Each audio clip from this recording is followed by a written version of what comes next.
এখানে আমাদের মাননীয় অফিসরাও আছে, আমরা একটা ট্রেনের ব্যবস্থা করব। তুমি ছিলে বলে আমরা বাঙালি হিন্দুরা পশ্চিমবঙ্গে বাস করতে পারছি। আমাদের মতো কোটি কোটি পূর্ববঙ্গীয় হিন্দুরা রিফিউজি হলেও ভারতে স্থান পেয়েছি। আমরা বেঈমান পূর্ববঙ্গের হিন্দুরা তোমাকে ভুলে গিয়ে সাম্প্রদায়িক বলে গালাগালি দিয়েছি। তুমি আমাদের ক্ষমা করো। এনেছিলে সাথে করে মৃত্যুহীন প্রাণ, মরণে তাহাই তুমি করে গেলে দান। শুভ পশ্চিমবঙ্গ দিবসে প্রাক্কালে উত্তর কণ্ঠে তরফ থেকে সর্বশ্রী শ্যামাপ্রসাদ মুখার্জিকে শতকোটি প্রণাম।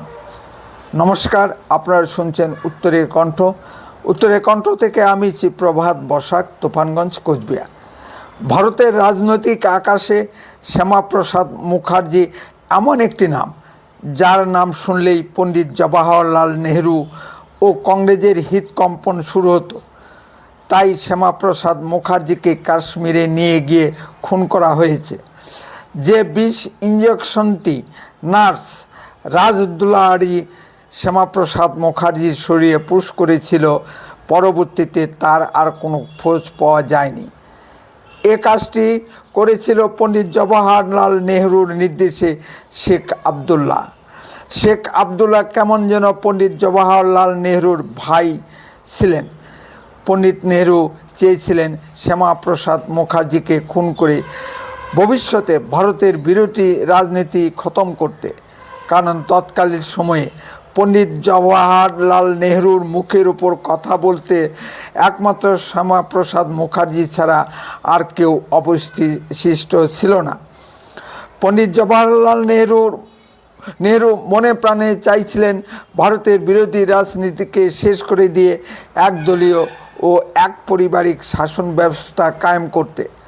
পণ্ডিত জওহরলাল নেহরু কিছুটা সফলও হয়েছিলেন, কিন্তু শেষ রক্ষা হয়নি। বিজেপি বীর বিক্রমে বিরোধী রাজনৈতিক ক্ষেত্রটি দ্রুত গতিতে দখল করে নিয়েছে। আজ বিজেপি ভারতের শাসন ক্ষমতায়। হিন্দু পশ্চিমবঙ্গ যদি সৃষ্টি না করতেন শ্যামাপ্রসাদ মুখার্জি, তাহলে আমরা পূর্ববঙ্গীয় হিন্দুরা কোথায় স্থান পেতাম? শ্যামাপ্রসাদ মুখার্জি আমাদের তুফানগঞ্জেও এসেছিলেন, উঠেছিলেন তুফানগঞ্জের বিশিষ্ট ব্যবসায়ী প্রভাত চক্রবর্তীর বাড়িতে, যার বর্তমান বংশধর বিশিষ্ট ব্যবসায়ী অঙ্কুর চক্রবর্তী। তিনি দেওসরাই অঞ্চলে কৃষ্ণপুর সীমান্ত এলাকা পরিদর্শনে গিয়েছিলেন।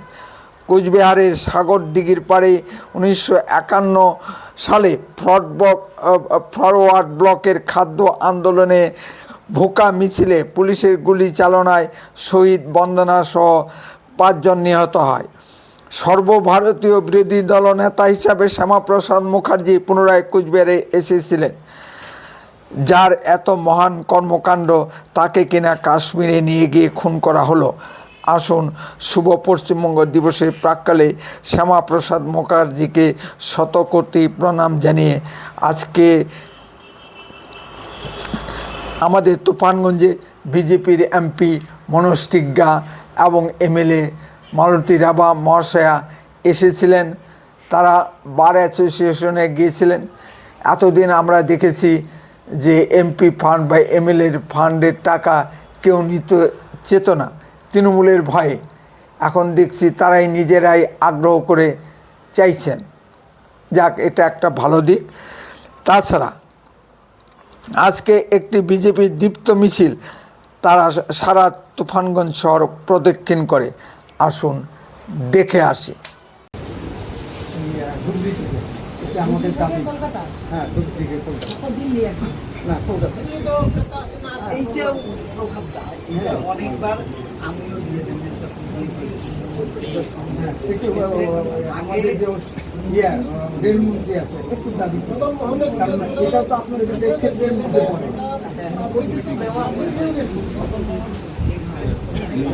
আলিপুরের গুরুত্বটা ঠিক আছে, আলিপুর তো মেন ট্রেন যাচ্ছে, কিন্তু তুফানগঞ্জে অবস্থিত। এটা একটু ভাবুন।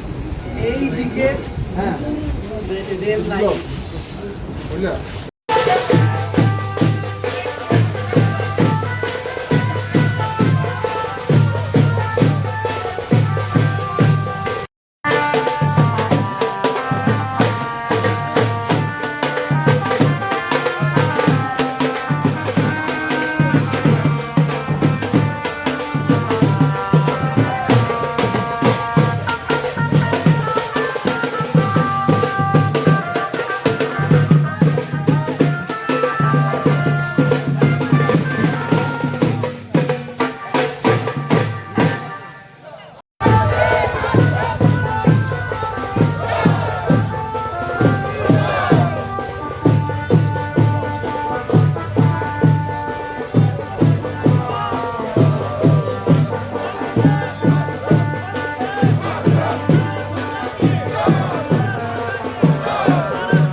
দাও এই জবাব দাও আজকের এই পশ্চিমবঙ্গ দিবস পালন করুন এবার পশ্চিমবঙ্গের সৃষ্টি হতে সনাতন মুখার্জি লোক হলাম সনাতন মুখার্জি লোক হলাম এই সনাতন মুখার্জি লোক এই বন্দে মাতরম এই বিজেপি জিন্দাবাদ হিন্দু বিরোধী তৃণমূলের একটিও ভোট নাই হিন্দু বিরোধী তৃণমূলের পশ্চিমবঙ্গে ঠাই নাই হিন্দু বিরোধী তৃণমূলের পশ্চিমবঙ্গে ঠাই নাই এই মহেশতলা হিন্দুদের শিব মন্দির ভাঙা হলো